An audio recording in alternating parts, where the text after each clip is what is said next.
Hello, my name is Alexa Newman, and I'm a librarian at the Algonquin Public Library. I'm also a certified yoga instructor. I'd like to welcome you to today's Yin Yoga class. For those of you that are new to Yin or new to yoga in general, I wanted to give you a few background pointers before we get started. Yin is a very slow, meditative, mindful practice. We hold poses generally from 3 to 5 minutes, so we will only cycle through about 6 to 7 poses, maybe 8 throughout the entire practice. It's also a very prop heavy practice, so you might want to gather these around before we get started. You could always hit pause and come back. Our first prop is a bolster. You can use a pillow or a furniture cushion, but you want something that's a little bit more firm. You don't want it to be too soft because it's a nice support for us. Okay? The next prop that I would like to suggest is yoga blocks. And if you don't have yoga blocks, that's okay. You can find a book or some sort of a box that has some support that will actually hold your weight but won't collapse. Another option that you can use is fold a towel or a blanket. You might want to have a few of these. You can use these to sit on as a cushion or to prop up, to fold up enough to put them under your knees or your various body parts. Next up is our yoga strap, and I mention this just about every class I teach. Yoga strap is probably one of my favorite props, and if you can only afford one thing, get one thing. I say start with a yoga strap because first of all, they're very inexpensive. They're like $6 to $10 online. They're versatile. They are very small, easy to travel with, easy to store, and you can do a whole lot with them. So we'll actually be utilizing that. If you don't have a yoga strap, use a dog leash or a webbed belt if you've got a webbed belt. The idea is you want it to be wide enough, at least 1.5 inches, 2 inches, and out of material that's not going to cut or bind you because we don't want to cause any kind of injury. Lastly today, tennis ball. We're going to be using this. You could also, they sell a more expensive like yoga ball, but I want a ball with a little bit of a give. So maybe like if you have squash balls, those can work too. We don't want anything hard like a baseball or a softball. Tennis ball is ideal. If you don't have any of these, that's okay, we can make do. So we are going to begin our practice with a meditation. When I teach a Yin class, I have a beginning meditation and a closing meditation. The first one is to help us relax, even out our breathing, and give us an idea of how we're going to guide our practice with our thoughts. And then we'll ease into the practice. So our first pose for meditation is a heart opener. We're going to be laying on our backs. There are a couple different variations for the pose, depending on your comfort level and the props that you've got at home. So, first variation, you can come down onto your back and leave your feet bottoms flat on the floor with your knees extended. Take your arms into like a goal post. Breathe in with the elbows and have your hands up near your ears. And you can relax like that. If you have a bolster, or if you want to fold up a blanket to make it kind of narrow, that it could fit behind the small of your back. You can lean back on the bolster like this, and it creates kind of a back bend, and your shoulders can drop open. And then you have your arms come out to the sides. And this is a heart opening exercise where the rib cage opens up. The head drops down. The third option, for those of you that are really craving a little bit more of a stretch, you can use your yoga blocks. Okay? And block where it would fall between your shoulder blades, along your spine, and then take the second block and rest your occipital bridge on that. And then that, the shoulders drop even further open and opens up that rib cage even further. Choose which of the positions, which of the variations works best for you. I want you to settle in, and we're going to begin to close our eyes, relax your muscles, and begin to slow your breathing in and out through your nose. Feel nice deep breaths coming down all the way to your body diaphragm and back up. I want you to relax fully, release the muscles in your body. And I'm going to share a meditation with you from The Art of Stopping Time by Pedram Shojai, who is author of The Urban Monk. And this meditation is about the art of doing nothing. One of the central tenets of Taoism is called Wu Wei, which is a state of not doing.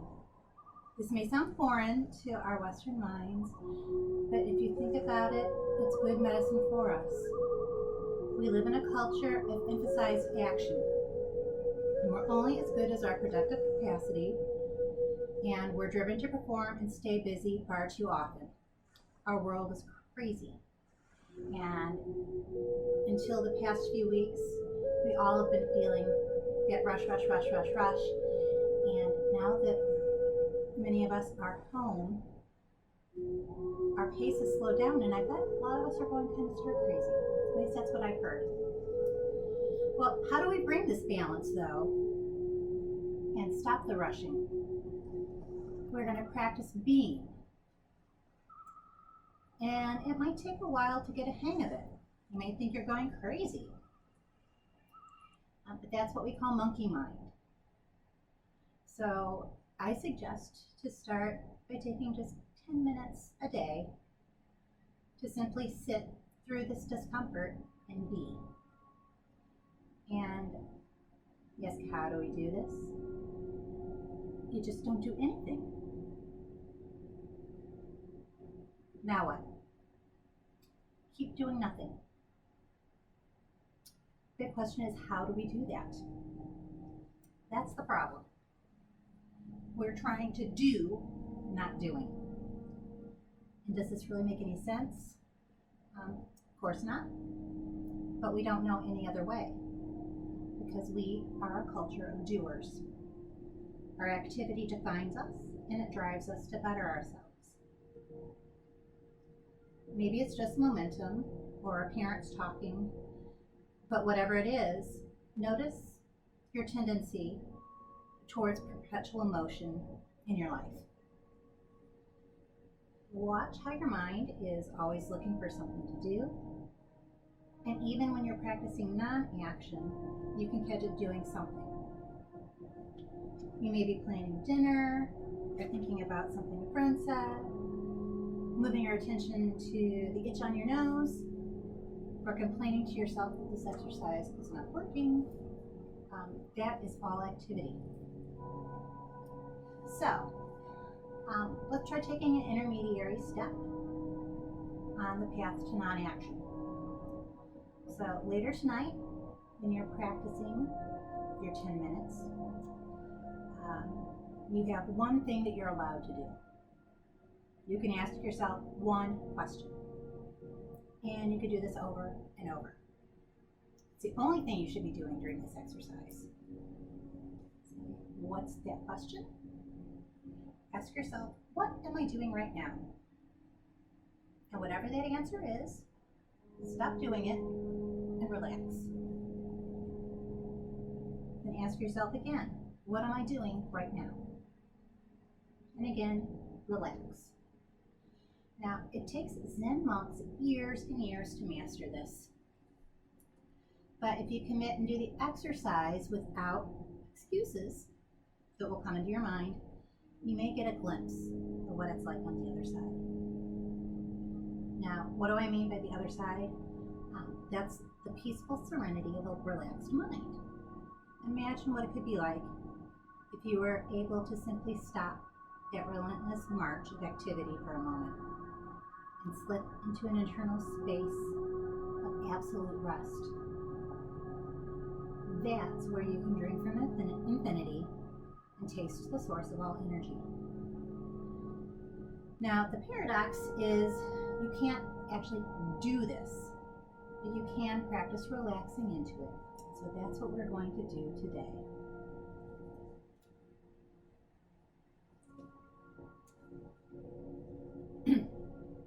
Okay. Are you still relaxed? Breathing deeply in and out through your nose. Okay.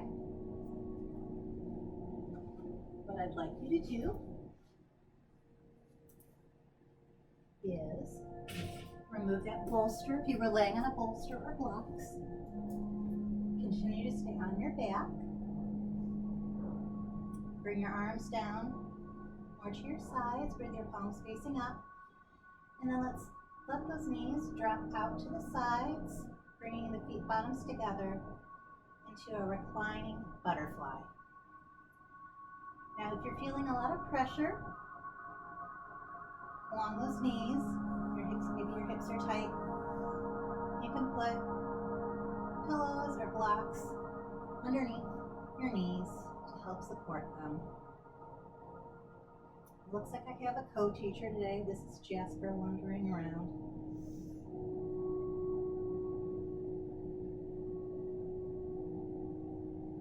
I want you to let go of your glutes, relax your thighs, relax your calves, let go of that lower back. I want you to feel that belly button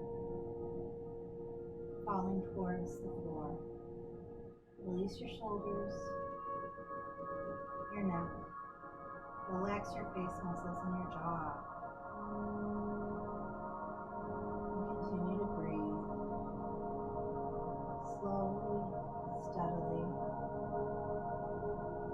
through your nose, in and out. The breath reaching all the way down towards your belly.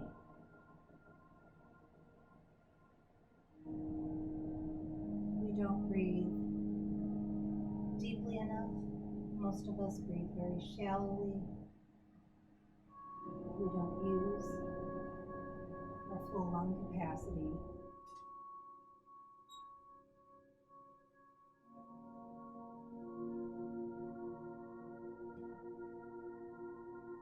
Many yogi masters will say the most important part of your yoga practice is mastering your breath. Do you find yourself holding your breath when you're thinking or concentrating? It's very common. Let that breath flow freely though.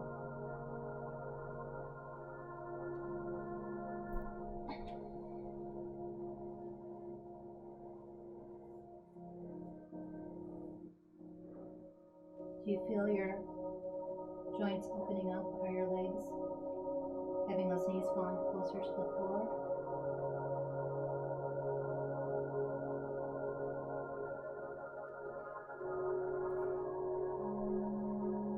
When you're ready,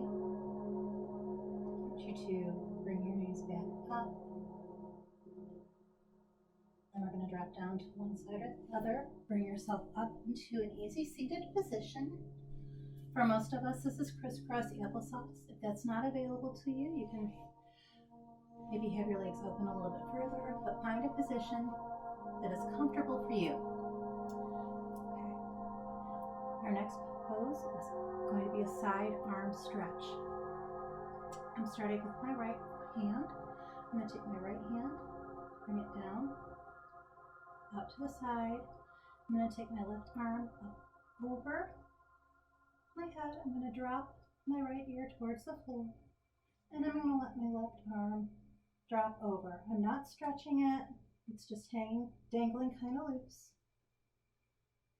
And don't want my left hip rising up off the floor. You want to make sure both hips are staying on the floor. If your hip is rising up off the floor, you're going too far into the stretch. If this is not comfortable for you, you might want to use a pillow or a block to rest on that. And that's okay. Only go as far into the stretch as is comfortable for you. Once you're here, relax and release those muscles. Relax the lower back. Relax the glutes and the thighs. Relax your shoulders and your neck.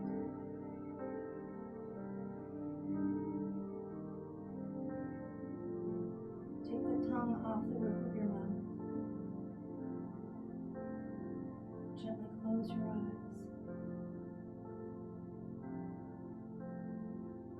And continue to breathe in and out. In and out.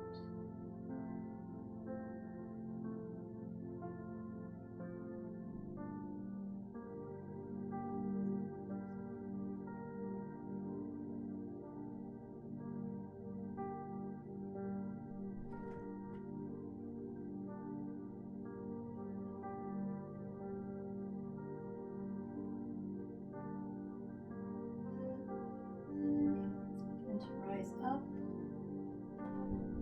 Bring that left arm down.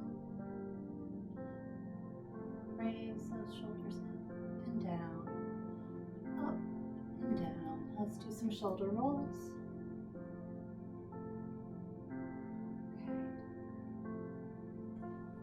Okay. Stretch out those legs for a minute. Shake them out. That's great. Okay, now we're going to recross them, but we're going to cross them the opposite direction. So whatever is natural for you, uncross, recross the other way.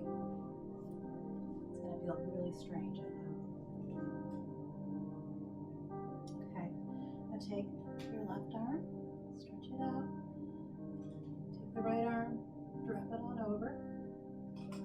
And let the left ear fall towards the floor. Try and keep the right hip on the ground. Once again, remember to breathe in and out.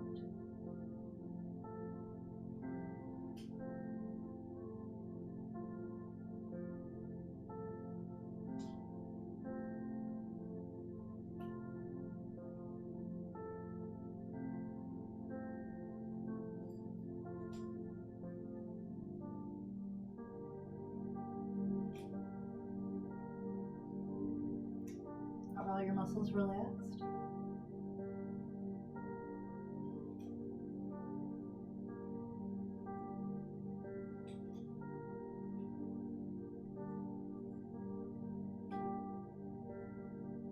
One of the primary goals of Yin is to relax, open the joints, spread our tendons, our ligaments, stretch them out, help us regain our mobility, our range of motion, our flexibility.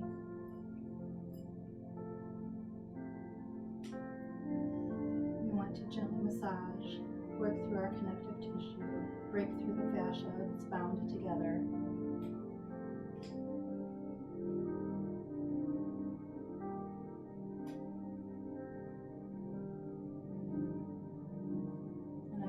realize that even though we're holding these poses, it doesn't mean we're not getting a workout. This is very similar to getting a deep tissue massage. So it's very important that you hydrate after we work out, because we will be releasing toxins. We'll be flushing out of our system.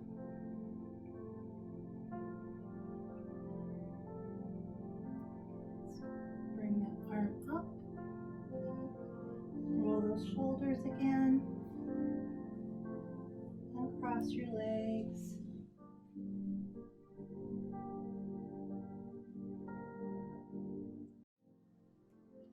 Okay. Now, I want you to find your tennis balls. And we're going to lay back down on the floor. We're going to do a hip release exercise. So, okay. What I want you to do, start with your knees up, your feet bottoms on the floor. We're going to take the ball and we are going to place it under our hip. And you may need to roll around just a little bit till you find the spot. And then once you're there, I want you to extend your legs down, stretch them out, bring your hands down to your sides with your palms facing up, and relax. Consciously release the muscles starting at your toes, working your way up your legs. Let go of the muscles. I want you to feel like a limp spaghetti noodle.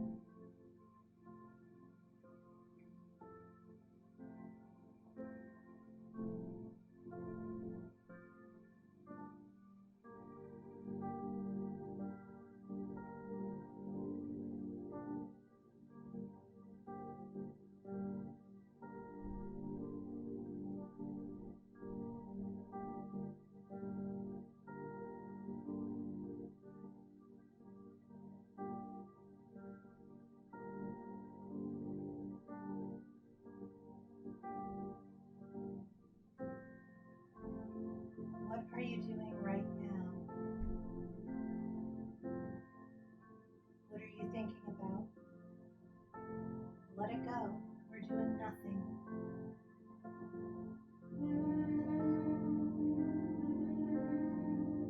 Focus on your breath.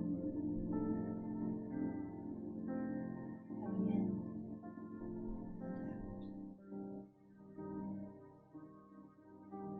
Each breath in,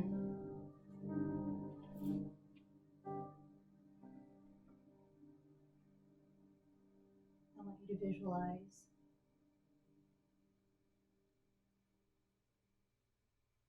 a beautiful, sparkling, iridescent ball of energy.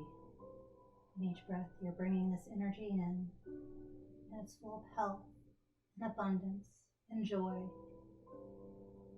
vitality.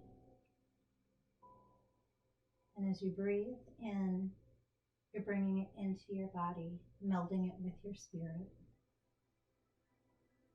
And it comes into your lungs and gets carried through your system. And as you exhale,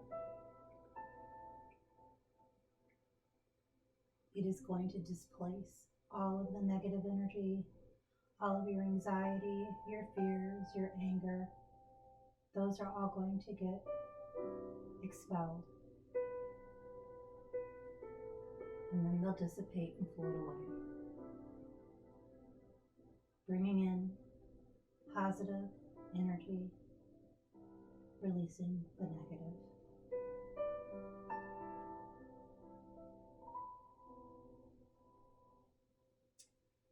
Okay, let's lift up that hip a little bit, remove the tennis ball, stretch the leg back out. Okay, you're probably going to notice the right hip feels like it is much lower to the ground now, and that leg feels longer and looser. And that's because we stretched it just that small amount, the couple of inches difference in the tennis ball. Helped stretch out those muscles. Okay, let's switch sides. Take the tennis ball now. Put it under your left hip. Roll around until you find just the right spot. And then extend the left leg. Put your palms up. Continue to breathe all the way through, down to your belly, and back out.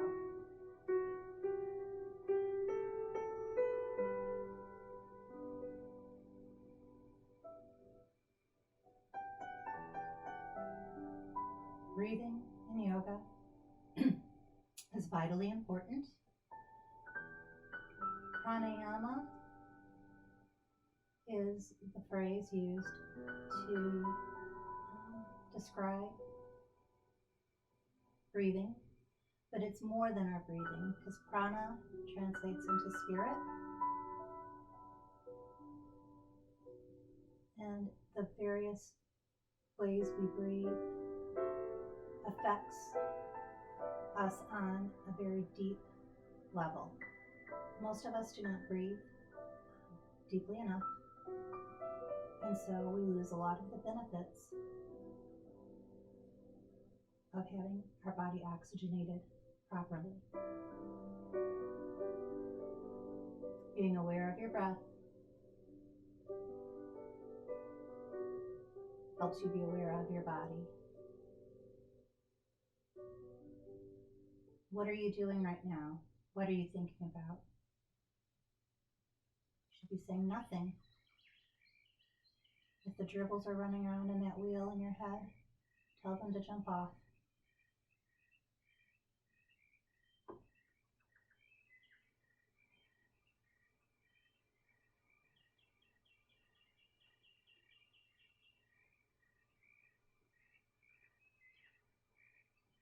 Okay.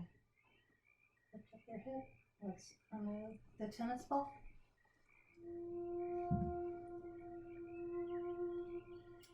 want you to bring yourself up to a seated position.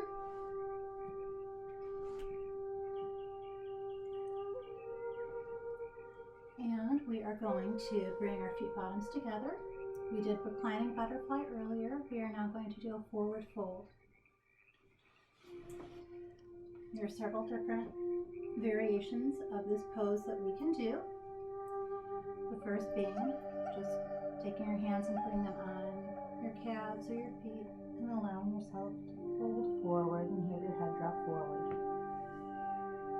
If you want to take it a little bit further, you might want to grab a bolster and hang onto the bolster and hug that to you and fold forward.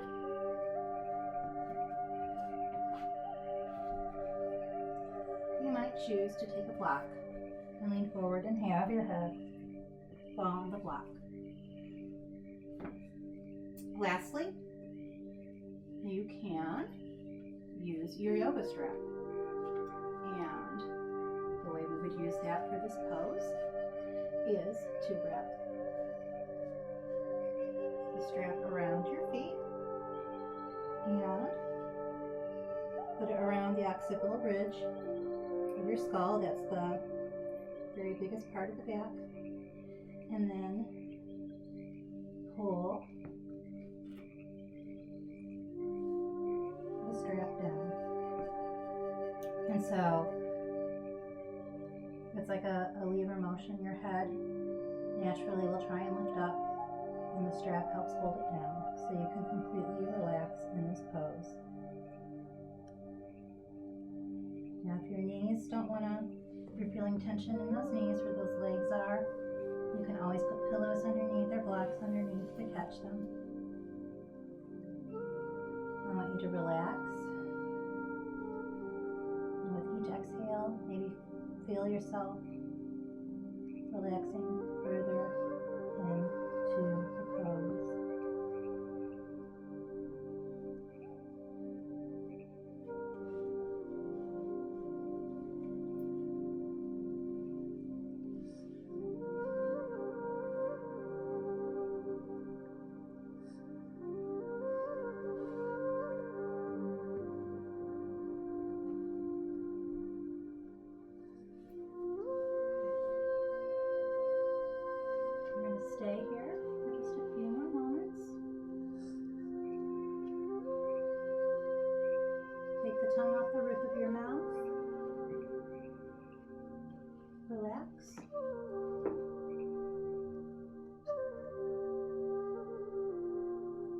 hold your breath. Okay, begin to rise up. Okay, let's bring those knees together. Pulling back a little bit. We're going to windshield wiper back and forth. Okay, and now we're going to come around onto our hands and knees into a tabletop position. And the way to get into tabletop, to be optimal, I want you first to stand on your knees. I want your knees to be hip distance apart. Most of us tend to have them too far apart. We want them straight under our shoulders. Now take your hands, keep them open like a jazz hand. We're going to come forward. And once again, we want our arms shoulder width apart, not further apart, and they shouldn't be too far out, too far in. They should be directly under our shoulders. Shoulder, elbow, wrist directly in a line. And once you're in this position, you shouldn't really feel any fatigue on your wrists or your knees. And if you are feeling the fatigue, we need to wiggle around just a little bit and reposition yourself, because if you're positioned correctly, your skeleton is supporting you, and there shouldn't be any added stress to your system. Now we're going to do cat and cow. Right now we're in a neutral position. For cow, I want you to turn your elbow creases towards the wall in front of you. I want you to drop your belly button down. So you're arching your back. And lift your head face up. You're going to look towards the wall. And then we're going to turn our elbow creases towards the center. We're going to arch your back up like an anchored cat. Drop your head. And that's cat. We're going to inhale down into cow. Inhale or exhale into cat. Inhale for cow. And maybe sink a little bit deeper this time. Exhale into cat. Arch your back a little bit more. Now let's do back and forth 4 or 5 more times at your own pace. Don't hold your breath. Move at your own breath's pace.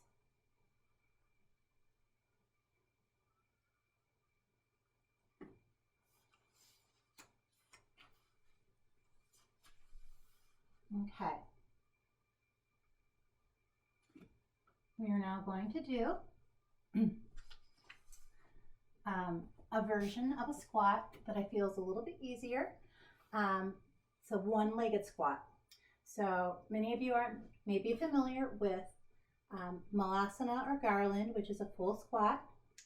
For those of us that have balance issues or even some knee issues, one-legged is really great. Once again, if you're feeling you're having issues with your knee, get a folded towel or a blanket and you can kneel on that, and that'll give you some extra padding. What we're going to do is you're going to take your left leg first out to the side.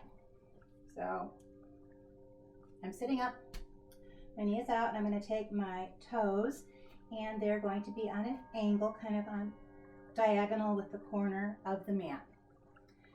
And then I'm going to take my right foot and kind of kickstand it in, and then I'm going to come down onto the floor as far as I can. If you can't do that, it's okay. Grab a pillow, and there we go.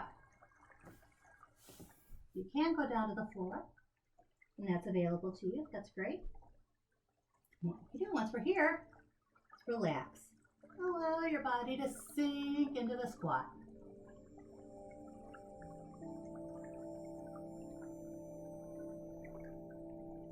You might be able to find yourself coming all the way down onto your heel, and your tushy's reaching towards the floor. That's awesome. you have to reposition yourself, that's okay too. Yoga should never be painful. If you start to feel pain, come back up and try a less deep version of the pose.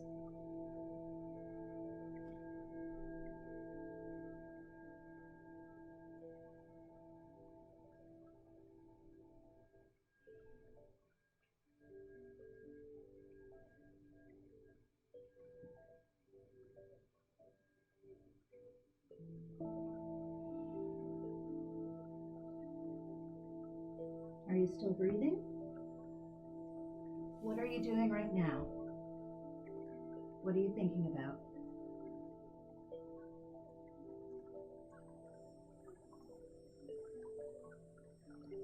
Okay. It's been almost 3 minutes, so bring yourself back up. Let's bring these down to the floor till we're in a tabletop again.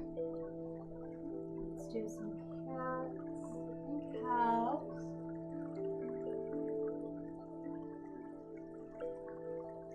Back to child's pose.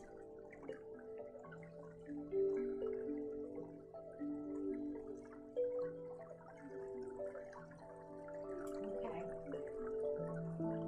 Let's go back up to your hands and knees. We're going to transition over to the other side. So, come up onto your knees. If you want to have that extra, like I said, blanket, towel underneath your knee, extra cushioning, or you can even fold over your yoga mat and have a second layer of the yoga mat. That's great. Okay, so I'm going to take my right leg now, and I'm going to angle my foot, not completely out to the side, not completely facing forward, but more on a diagonal with the corner of the mat. I'm going to take my left leg and kickstand it in a little bit. And then I'm going to come down forward. Remember, I can come onto a pillow if I want, or down to the floor. Once I'm here, relax.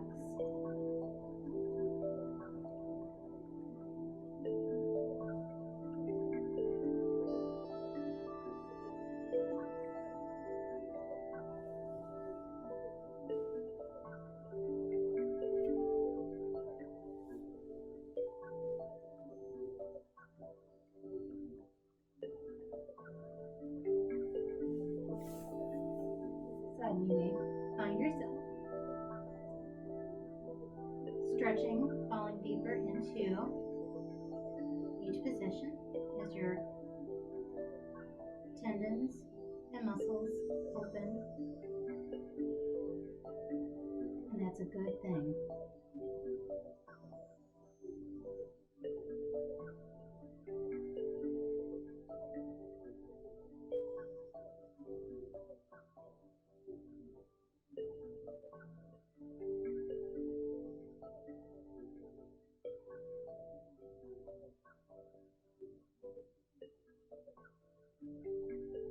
Continue to breathe.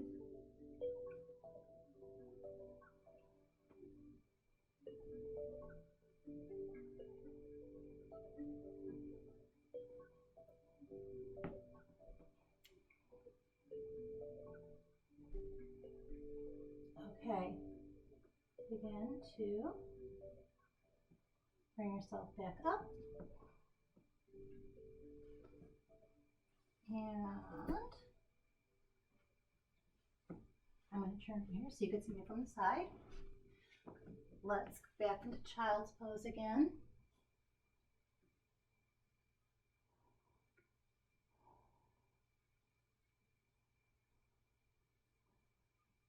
Back up. And we are now going to transition into Sphinx and Seal. So, for those of you that aren't familiar with Sphinx, we're going to come down onto our bellies. We're going to rest on our elbows. Our elbows should be in, right directly under our shoulders. Our hands open to jazz hands again.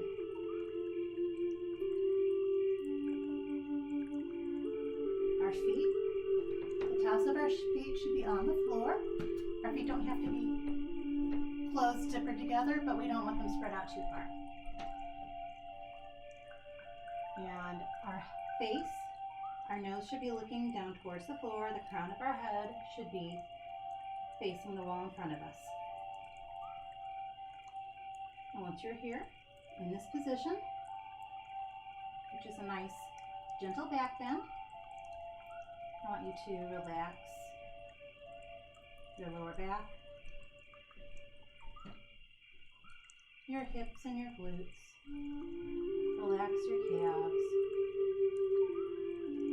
Feel your belly button reaching towards the floor.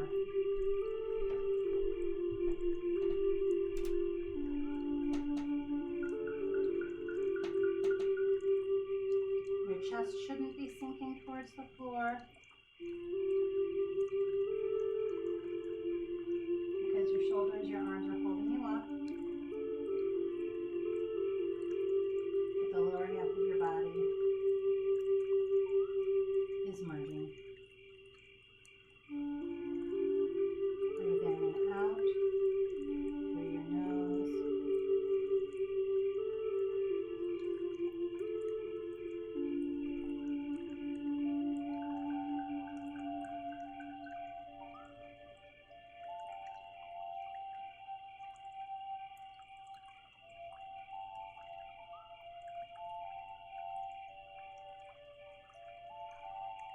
Right now, we have the option of going into seal.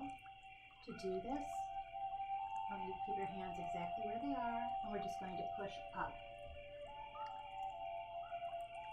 This extends the back bend, it deepens it. If this is not comfortable, and then we're going to look at the wall in front of us. If this is not comfortable for you, come back down into Sphinx. You don't have to extend the pose any further. But if you wish for a deeper back bend,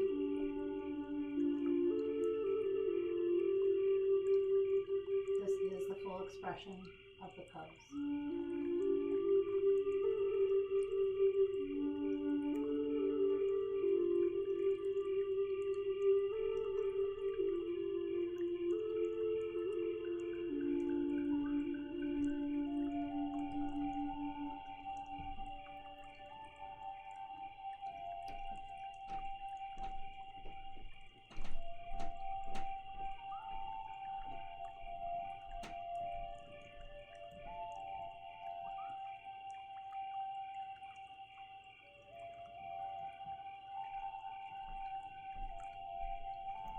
Okay, we can come back down into Sphinx.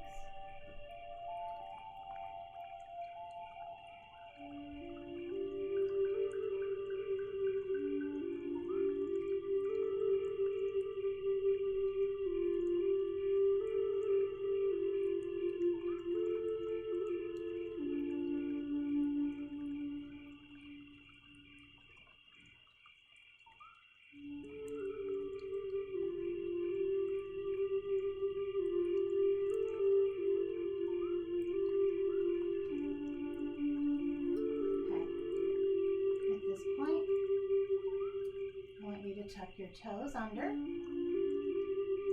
we're going to push up into downward dog. Watch out, Jasper.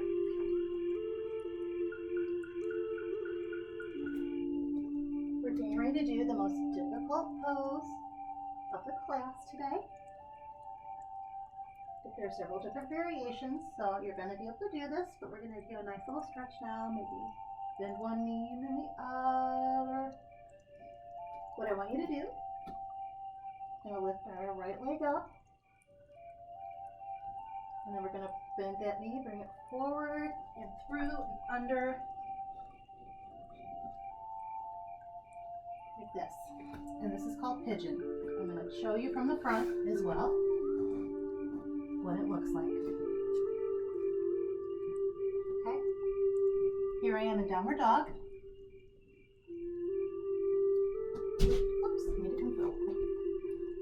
Lift that leg up, bend the knee, bring it forward, pull it through. So I have my foot folded forward like this. If this is all the further you want to go, that's great. You can bring a pillow, come forward on a pillow, or you can come all the way down.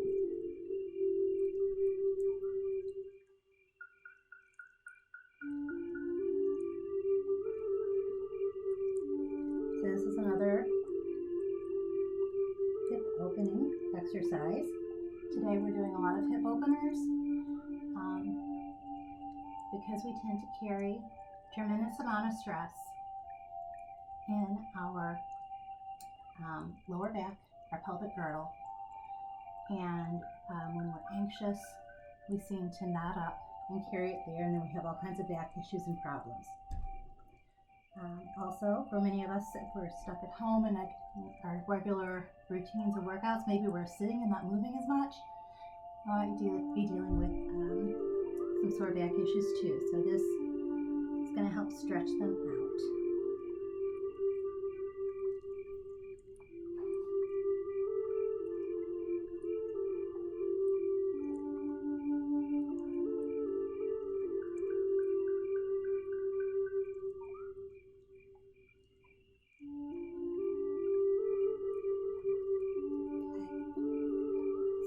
Walk our hands up. Okay, let's bring the leg back under. Come back up into down dog.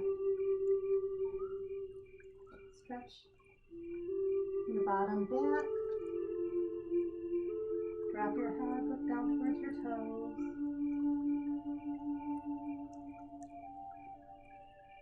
You bend those knees a little bit. Pedal those legs out. Come back down. Let the heels drop a little bit. Now we're going to lift up the left leg. Bend that knee. Bring it forward. And pull that left foot around.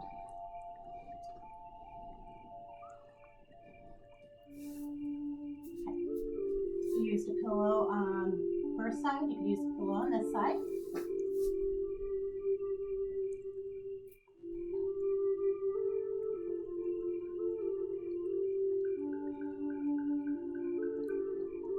And just slowly allow yourself to relax into the pose. Release those muscles. And as you relax, you may find yourself folding further and further forward.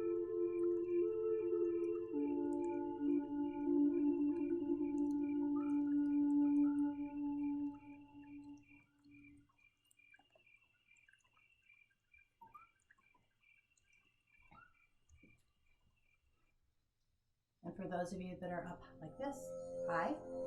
And it looks like I have quite a co-host here wandering around.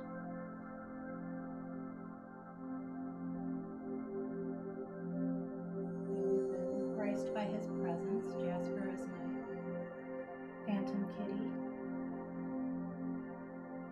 Most of my friends have never even seen him because he hides. So it's quite interesting and fun that he's here during yoga for all of you to see him.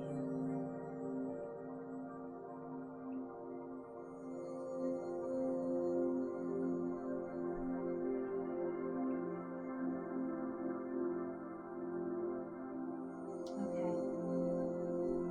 If you're ready, let's bring that leg out. And we are going to come over onto our backs at this point. Okay? Okay, we're on our backs. And we are going to grab the tennis ball. And we're going to use the tennis ball on our shoulders this time. Let's take the tennis ball, put it right there at the shoulder joint.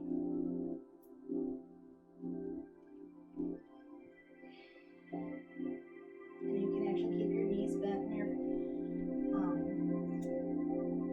feet bottoms flat on the floor. And this time you could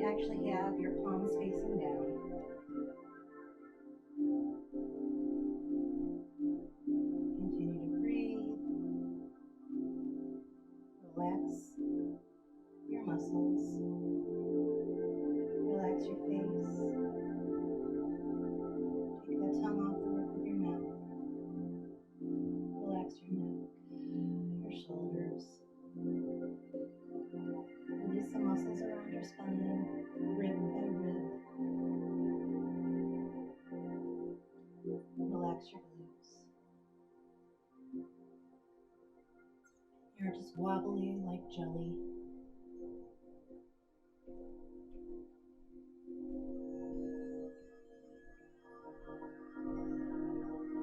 You have thoughts popping through your head.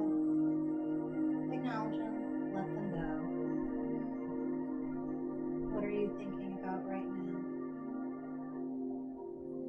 Should be nothing.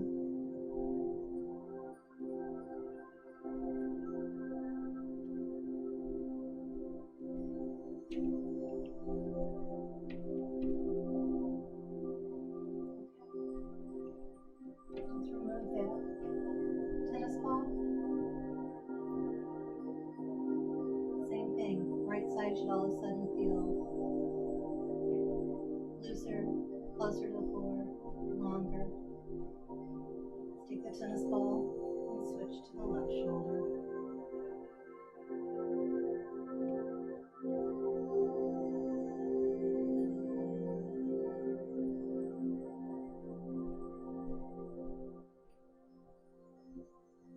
I'd like to encourage all of you to consciously take time every day to carve out 10 minutes for yourself. Alone time, quiet time. If you don't already have a set time for that you take advantage of now, start tonight.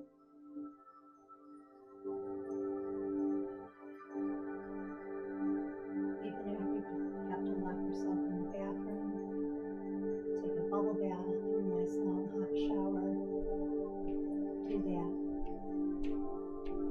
Maybe you could go sit out in your yard with a cup of tea or a cup of coffee and just commune with nature. Take that time to shut off the rest of the world around you. Recharge your own batteries. Because in order to be the best parent, child, partner, friend, co-worker to those around us, we have to be our best selves first.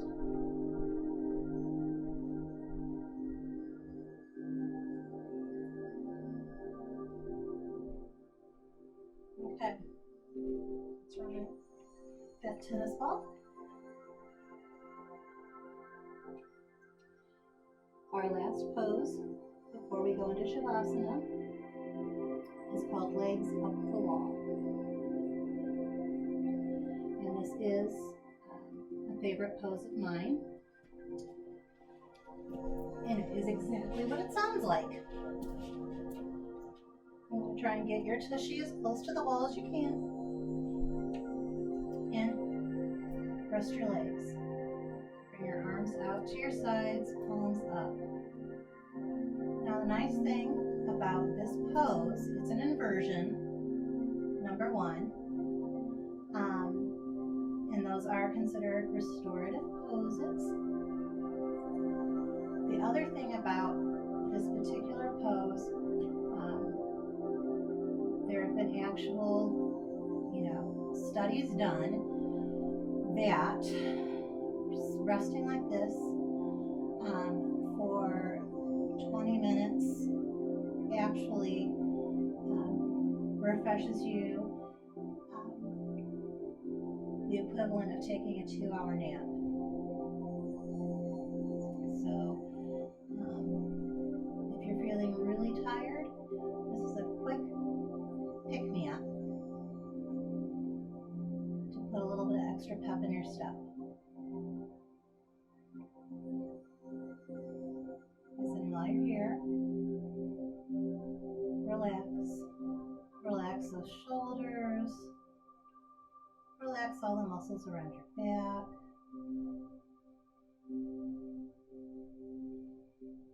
And continue to breathe. Don't want you holding your breath.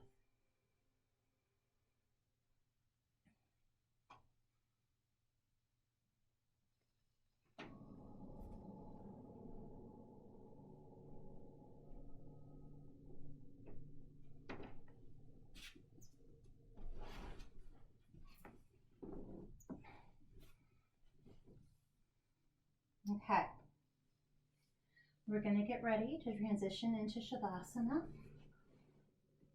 which is our final meditation. You can remain with your legs up the wall if you desire. Otherwise, you can come back down and lay on your back. If you want to put on a sweater, get a blanket, put on socks, now is the time to do so. And we're going to relax down on our backs.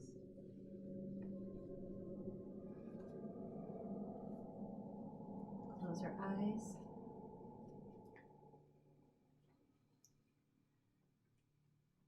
And I'm going to share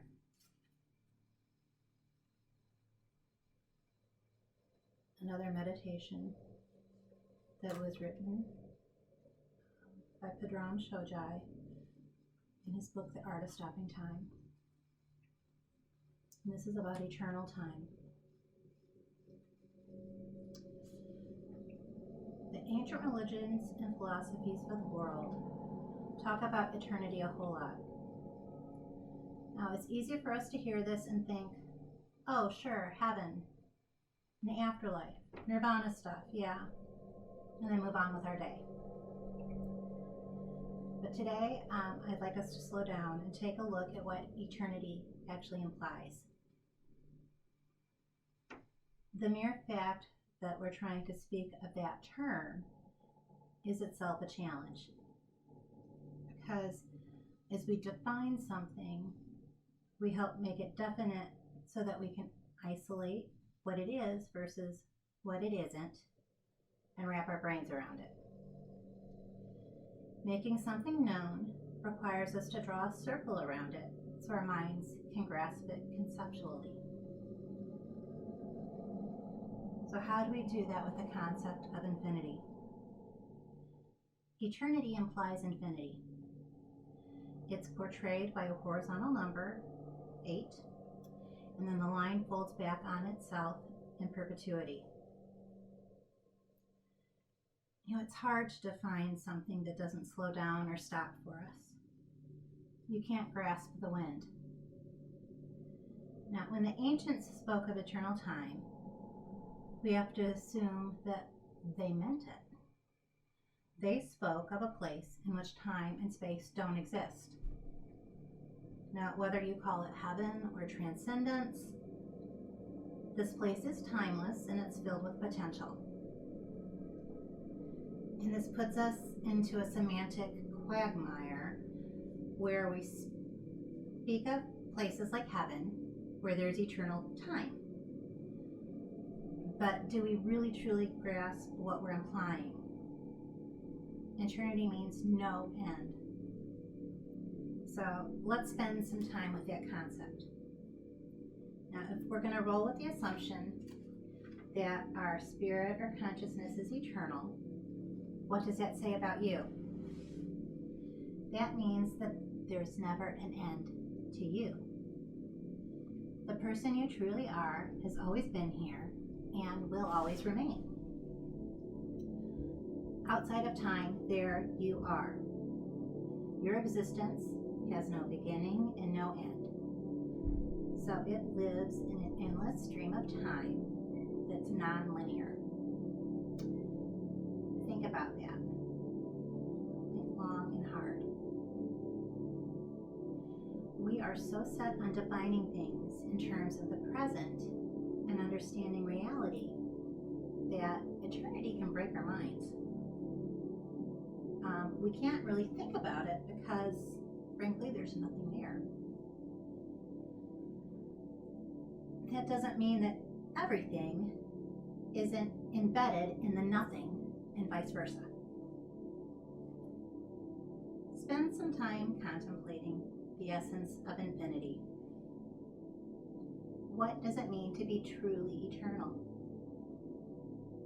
What part of you would pass on and through? If you were to imagine who you'd be 5,000 years from now, what would that look like? If you could never die, how would you change the way you see today? How can you recollect and connect with your eternal self? Because your body will pass. It'll push up flowers and be long gone. But what about the spirit inside? The consciousness that dwells in your heart? Where does that go? Where is it right now? How can you connect with it? That's the real work. Dig deep and connect with the I behind the artificial constructs and ego defenses. Dig deep into who you really are. Your life's work should revolve around finding this, cultivating its present, and solidifying your connection with it. Your eternal self is the gem you've been looking for, and it is inside you. When you whittle away all of the noise and pretending, you will find the real you. Take the time to reflect on this today, and your relationship with time will never be the same.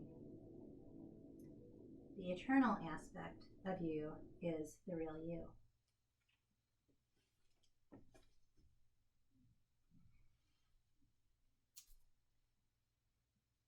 Okay, that was a lot to think about, wasn't it? We're going to start coming back into our breath. So you might want to wiggle your fingers and wiggle your toes. Circle your wrists and your ankles.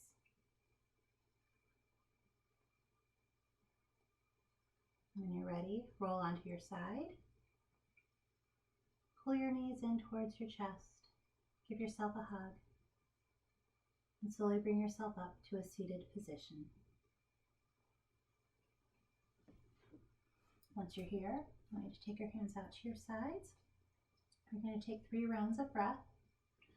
Inhale, bring them up over our head. Exhale, bring them down. Inhale up. Exhale down. On this last breath, I want you to think about that wonderful sparkling ball of positive light and energy above our heads. We're going to capture some of it, bring that light into our vision center and down into our hearts. The light in me sees the light in you. I honor you as you honor me. That is a translation of the word namaste. I'd like to thank you so much for sharing your practice with me today. Namaste. Be well, everyone.